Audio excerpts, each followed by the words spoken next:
How's it going? Mind the chaos in this room. I just moved and it's still a work in progress. Also, the camera's much closer to me than I'm used to. It's kind of weird. It's like I'm looking at you in the eye. Let's get back to it with a good exercise for perfecting our stroke types, which is something that a lot of people don't know that they're bad at, and it's holding them back from playing faster with more fluidity and more dynamic control. Accent builder is a basic exercise in concept, but making it work for us requires intentional practice. First, let's go over what we need to know to execute these stroke types properly. So I've broken these down in detail in another video. If you want to get really into it, you can check that out up here. But here's what you really need to know. So the first stroke type is full strokes, otherwise known as free strokes or legato strokes or rebound strokes. They're all the same thing. For this one, the stick starts and ends in the same place. So no matter where you're starting the stick, if it's all the way up here or a little bit down here, you're gonna play your stroke, it's gonna go right back to where it started. This stroke uses the rebound of the stick when it hits the drum. To achieve this, we have to keep our hand completely relaxed. We don't want anything to get in the way of the movement of the stick. Our only input is bringing the stick down at full velocity, and as long as our hand is relaxed, the stick should bounce right back up to where it started. Next is downstrokes. So downstrokes start up and end down. These are louder notes that are prepping us to play quiet notes. To stop the stick, all we have to do is let the back of the stick touch the back of our palm. Don't squeeze it,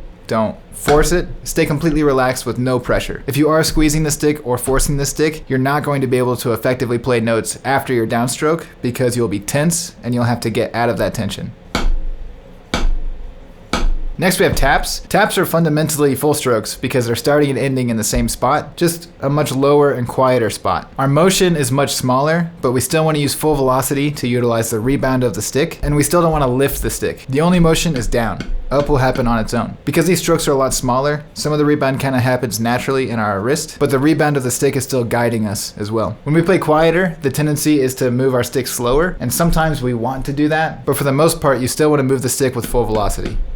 Lastly, we have upstrokes, which start down and end up. This is how we play a quiet note followed by a loud note. So when the stick rebounds from the drum, we can follow its natural motion and lift up to where we need to be. But again, the stick should never stop or change speeds on the way back up. In general, our focus is to not get in the way of the stick's motion. Anytime we get in the way of physics, we ruin everything. I can't stress enough how important it is to be relaxed all the time. Never force anything. The less we do, the better. When playing accents and taps, our focus needs to be on the technique, which is everything that we just covered, as well as the contrast between loud and soft, high and low. Pay attention to every stroke and make sure you aren't blurring the lines between accents and taps. The more contrast you have, the more dynamic range you can achieve, thus being more musical as a drummer. Now that we know the function of the strokes that we're going to use, let's get into the exercise. So for this, we're thinking eighth notes and we're thinking groups of 4. We're starting up, we're slowly tearing down, and then we're building back up. So we start with a full measure of full strokes on each hand.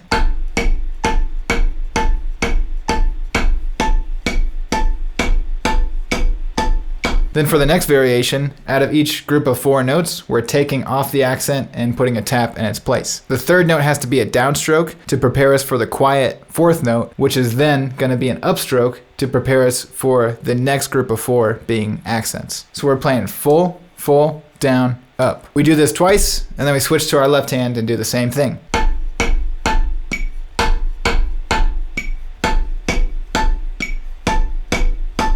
Next variation takes off another accent, so now we have 2 accents and 2 taps for each group of 4. So first we have to play a full stroke and then a downstroke to prep us for the next quiet note. Then we play a tap and then we play an upstroke so we can start over with a loud note again. We have full, down, tap, up.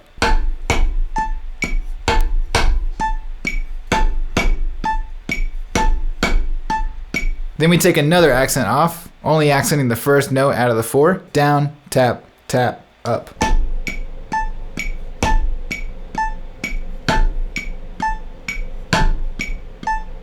So now we're at the very bottom of the ladder. We do a whole measure of taps on each hand. Then we're going to build it back up, adding accents to the end of each group of 4. So we start with an accent on the 4th note, which means we have to play tap, tap, up, down.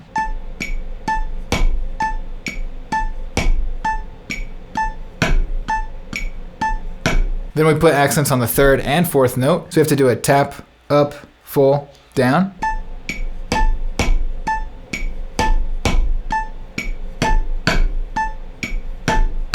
Then we have accents on the last 3 notes. So we have up, full, full, down.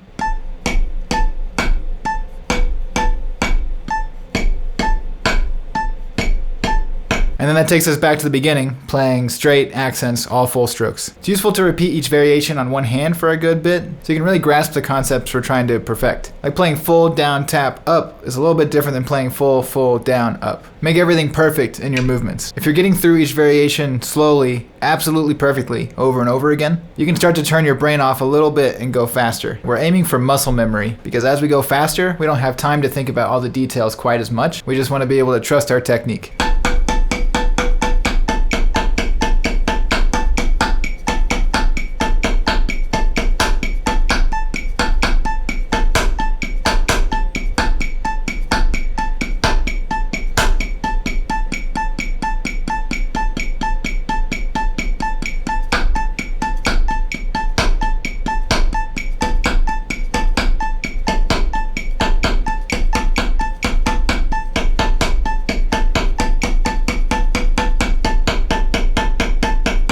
Well, if you enjoyed this video, hit the like button, subscribe, leave a comment. Make sure you hit the bell icon because I got new videos coming out every week. Make sure you go to the description for the free PDF of the exercise we just covered. Down there, there's also links to my website for lessons. There's a link to my Instagram where you can see my professional drumming life. And there's a link to my music, which is available on all platforms. All right, see ya.